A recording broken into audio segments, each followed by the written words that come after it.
Oh, thank you so much, and thank you so much for having me in this program this morning.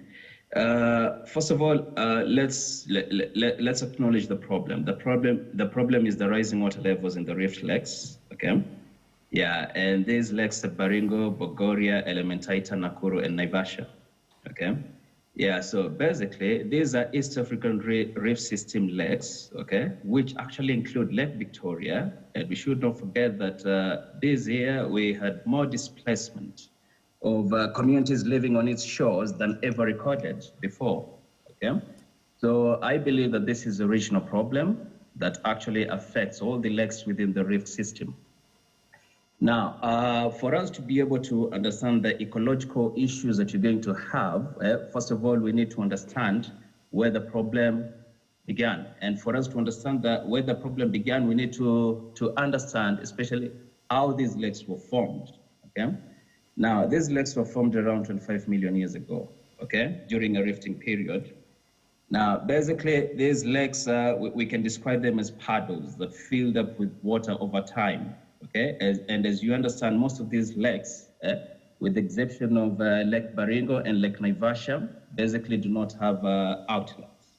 Okay, so in essence, over time, water would just pool. Okay, and then in essence, we need to understand what is causing these rising levels in the lakes. Okay, especially with great interest in Lake Nakuru, Lake Baringo, and Lake Bogoria. Okay? We need to understand that the Earth is a living organism, okay? And we have those natural cycles, okay? Kefa, and these natural cycles, yes. Kefa, since you're having this Zoom conversation interview, I'd kindly request that you stay still because so that we can get what you're saying and get a clear picture of your image. Okay. All right, thank you. So I was saying that we need to understand the causes of these rising levels in the lakes that we have mentioned, Lake Nakuru, Lake Naivasha, Lake Baringo, and Lake Bogoria, okay? And as I had mentioned earlier, the lakes are, I mean, the Earth is a living organism. It's a big living organism, okay? And having said that, then, as geologists would put it, they would quash the doctrine of uniformity, okay? Whereby it simply states that the present is the key to the past. And in essence, then, that would also mean that the past is the key to the present. Okay? So these rising lake levels that we are observing today, scientifically, are things that have happened previously.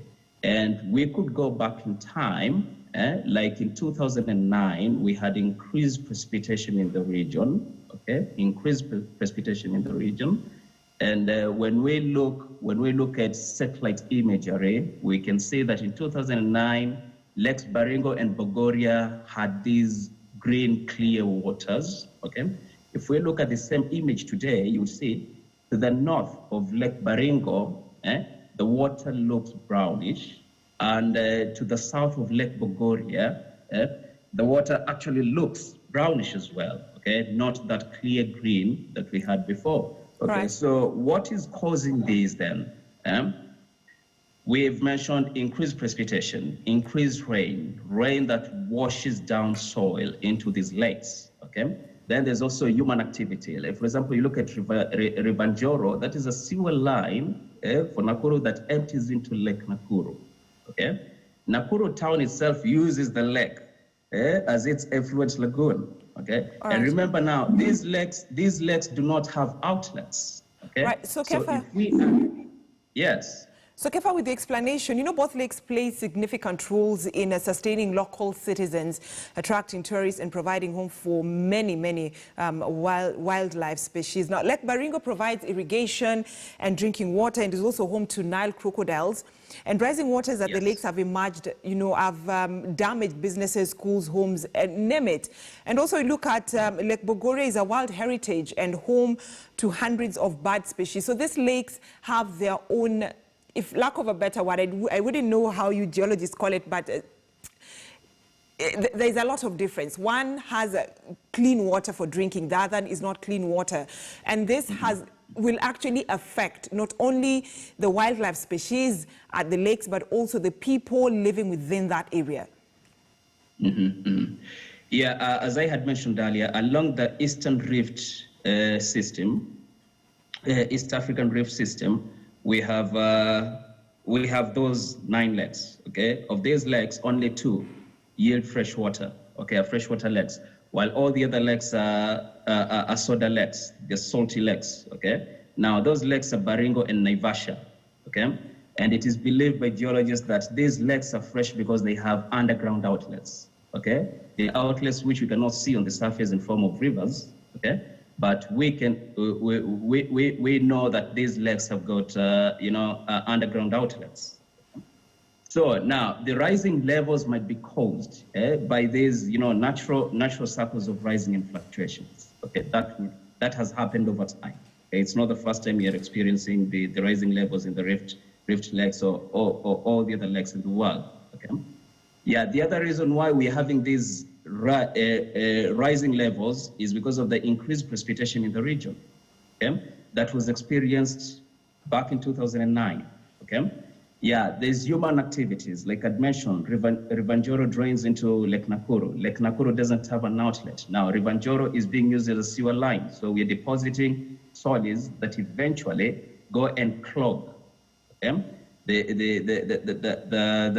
bed. Okay, we have erosion from elevated areas, like we have issues with Mao Forest being cleared, and then when it rains, all that soil it's taken down to Lake Naivasha. Now, Lake Naivasha, which has an underground outlet, will definitely have these deposits sealing those fractures that are letting out water. Okay, this water must go somewhere. Okay, so if the outlet is sealed, then it will have to spread out. Okay? So there's also possible tectonic movements. Okay, right, that cause the Rift Lake systems to begin with. Okay, and right now, actually, geologists believe, or rather, we believe that there is some localized compression. In essence, those fractures that are letting water. Yes. So, Kefa, what can be done now that the lake doesn't have an outlet? Because this is a worrying experience for residents living around Lake Nakuru as we speak right now. Oh yeah, what can be done immediately? I think it will be great for us to have a multidisciplinary study. Okay. Yeah, with professionals drawn from especially the geological fraternity, okay? Yeah, and then hydrogeologists and meteorologists, okay, to study this as a matter of urgency, okay? Upon which now, conclusions can be drawn, okay? And then recommendations can be made, okay, on what needs to be done. So maybe in the long term, we may have remedial measures which may include construction of a retaining wall, okay, across the northern shore of Lake Bogoria, because that is where we have the risk of perhaps Lake Bogoria breaching its lip, which is just about 20 meters, and we have that saline water contaminating the fresh Lake Bogoria. Okay? And also, it may be very, very important right now, after the study has been made, that there's a formulation of policy that will control human activities, okay? Yeah, so that we don't have, waste material being dumped into lakes, okay? And tailing is also controlled so that we don't have flash floods washing away soil into these lakes, which eventually fill up with sediments, and then the water,